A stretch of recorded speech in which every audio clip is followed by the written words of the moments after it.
The cowboy, Arthur Pierce, was no longer a young man. His hair, once the color of prairie wheat under a summer sun, had gone the way of winter frost, a stark gray at the temples that spread like a slow creeping shadow. Deep lines, carved by decades of sun and sorrow, marked his weathered face, each one a map of a life lived in hard country. He lived alone on a ranch tucked against the unforgiving foothills, a place where the grass grew thin and the wind was a constant companion, carrying the mournful howl of coyotes from the ridges at night. Most days, the only voices he heard were the lowing of his cattle and the weary creak of his own saddle leather. His words were a currency he rarely spent.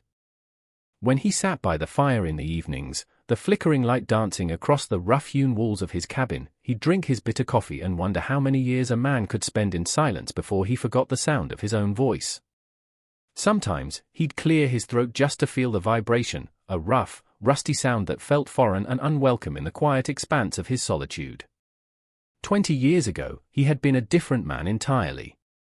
Arthur had been sharp-eyed, his movements economical and swift, his strength in the saddle a thing of local legend. He was a man who moved with purpose, who saw the world in clear, stark lines of right and wrong. It was then, during a violent clash near the newly laid railroad tracks, that fate had tested him in a way no gunfight ever could. It wasn't a skirmish between settlers and tribes, but a brutal, chaotic attack on a Chinese work camp by a mob of resentful men who saw the newcomers as a threat. He'd been riding patrol for a cattle baron at the time, and had stumbled upon the scene as dusk bled into night. The camp was a vision of hell, tents and makeshift shacks engulfed in flames, the air thick with the acrid smell of burning pine and cheap oil. Smoke rolled over the low hills, a choking, black shroud against the dying light. Amid the chaos, the screams of men and the crack of gunfire, he'd found her. A little girl, no more than 5 or 6, was hiding beneath a splintered supply wagon. Her tiny body was trembling uncontrollably, her dark, almond-shaped eyes wide with a terror so profound it seemed to swallow the firelight around them. He remembered how she had clung to him when he pulled her free, her desperate sobs muffled against the rough canvas of his duster. Bullets whined past their heads, and the shouts of angry men echoed around them, but in that moment, the world narrowed to the fragile weight in his arms. Against every warning his mind screamed at him, against the unwritten laws of self-preservation, he had carried her away from the carnage. He rode for miles, the child a silent, trembling bundle against his chest, until he found the remnants of her people, a small, grieving group that had escaped into the hills. He had placed her gently into the arms of a weeping woman, her face a mask of anguish and relief. Then, without a word, he had turned his horse and ridden away, never seeing her again. The memory haunted him like a half-forgotten dream, a ghost that walked the perimeter of his consciousness. Some nights, he'd wake with a start, the phantom smell of smoke sharp in his nostrils, hearing a frightened child's voice whispering a single, desperate word in a language he didn't know, Mama. It echoed through the roar of the phantom fire in his mind. He never knew what became of her, if she had survived the harsh years that followed. He only prayed that she had lived, that the life he had pulled from the embers had been given a chance to flourish. On a warm spring evening, as the sun began its slow descent, painting the sky in fiery strokes of orange and crimson, Arthur was mending a stretch of fence line. The familiar work was a meditation, the rhythmic pull and twist of the barbed wire a balm for his restless mind. It was then that he heard it, the steady, rhythmic beat of hoofs on the hard-packed earth. At first, he paid it little mind, assuming it was a stray rider cutting across his land, a common enough occurrence. But the sound grew closer, not passing, but approaching. It was deliberate, unwavering. He straightened up, his back aching in protest, and turned, his hand instinctively brushing the worn leather grip of the revolver holstered on his hip. A lifetime of caution died hard.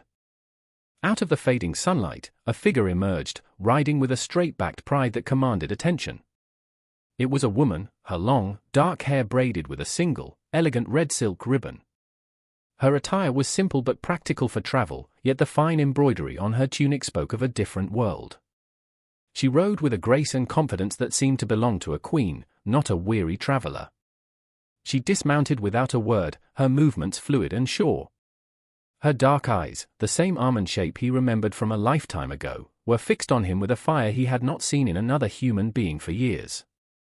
For a long moment, there was only the sound of the wind sighing through the thin grass and the soft snort of her tired horse.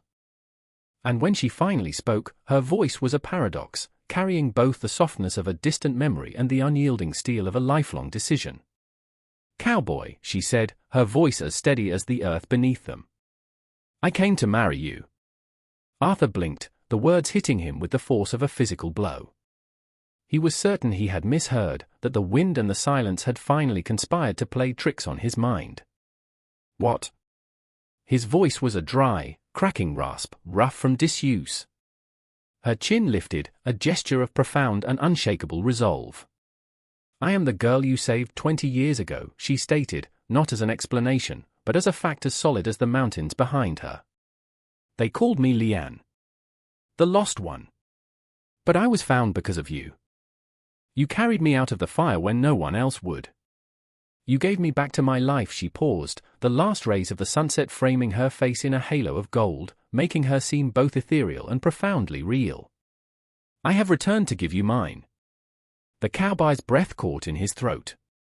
A strange, painful pressure built in his chest. He studied her features, older, of course, etched with her own history of survival and strength, but the essence was the same. The same dark, intelligent eyes that had once looked up at him from under a burning wagon, the same quiet intensity now sharpened into the breathtaking beauty of a woman grown. His chest tightened, and the old memories, long buried under layers of dust and solitude, surged forth like a flash flood. I never expected," he began, but the words failed him, crumbling into silence. What he saw in her gaze was not a child's simple gratitude. It was a woman's vow, as sacred and binding as any oath sworn in a church. For the first time in 2 decades, the suffocating silence of his ranch felt broken, not by the howl of the wind or the cry of a coyote, but by the thunderous sound of destiny come calling. Arthur stood frozen by the fence line, his calloused hand still gripping a length of barbed wire so tightly the metal bit into his skin. He felt a dizzying urge to laugh, to argue, to fall to his knees in sheer, overwhelming disbelief. 20 years of silence, of a life lived in the past, had been shattered by a single sentence, and he was not remotely prepared for the weight of it. "You don't mean that," he muttered at last, his voice low, almost a plea for her to reconsider, to release him from this impossible proposition. "I was just a man doing what needed doing. You don't owe me your life, girl." But she only shook her head, the long braid swaying gently against her shoulder. "You do not understand," she said, her voice patient but firm. "In the stories my grandmother told, a bond forged in fire and fear is the strongest of all. She said that when someone carries you through the flames, their spirit becomes tied to yours with a red thread of fate that can never be broken. When I was a small, frightened child, I promised myself that one day I would find the quiet cowboy who smelled of leather and smoke, the man who saved me. All my years, I carried that promise in my heart. It was the anchor that kept me from drifting away in my grief. Now, I am here." Arthur swallowed hard, his throat dry. Her eyes burned with a conviction that frightened him more than a loaded gun barrel ever had. He had lived too long with ghosts, ghosts of the conflict, of lost friends, of dreams that had long since turned to dust beneath the relentless sun. He had never thought himself fit for a wife, for the warmth and complication of another life intertwined with his. Let alone one who came bearing vows forged in the trauma of a forgotten childhood. "You've got a family, a people," he said gruffly, a desperate attempt to find a foothold of reason in the rising tide of emotion. "They won't take kindly to this." "They know," she replied, her tone unwavering. "My family is gone, save for a few distant cousins.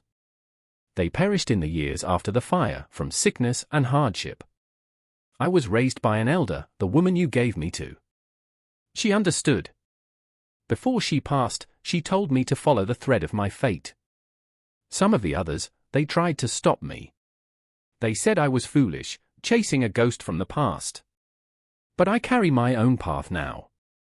I carry my promise." She took a step closer, and he could see the dust of a long journey clinging to her clothes and the weary lines around her eyes. "I rode across the desert and through the canyons for weeks. My horse nearly broke. My own feet bled. There were days I had nothing but a bit of water and the memory of your face to keep me going. Still, I came. Do you truly think I would cross all that distance, endure all that hardship, just to be turned away by a few doubtful words? Her words struck him like hammer blows to the chest, knocking the air from his lungs.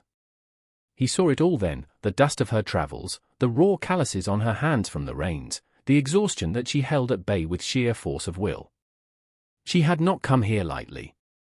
She had come with the entire weight of her life pressing behind her. Arthur looked away, unable to meet her intense gaze any longer. He stared toward the distant hills where the sun had finally slipped below the horizon, painting the underbellies of the clouds in shades of bruised purple and blood red. "Folks in town, they'll talk," he murmured, the objection sounding weak and foolish even to his own ears. "They always talk. A white rancher and a Chinese bride. It won't sit easy. Men might spit. Some might do worse." "Let them," she said, and her chin lifted with a defiance that stirred something dormant within him. "Their words are wind. They do not know what binds us. They do not know what fire made this promise. If they spit, I will stand taller. If they hate, I will not bend. My heart is not theirs to command. It is mine to give, and I have chosen." Her courage, her fierce certainty, made his chest ache with a confusing mix of pride and profound fear. He was afraid for her, but he was more afraid of the hope she was kindling in the barren landscape of his heart. He realized then that she wasn't here to ask for his permission. She was here to claim what she believed was already hers by right of fate, by a bond forged in smoke and terror 2 decades ago. And though a large part of him, the sensible, broken part, felt utterly unworthy of such a gift, another part, buried so deep he had forgotten its existence, longed for exactly what she offered, a hand to share the crushing silence, a soul to chase away the all-consuming emptiness.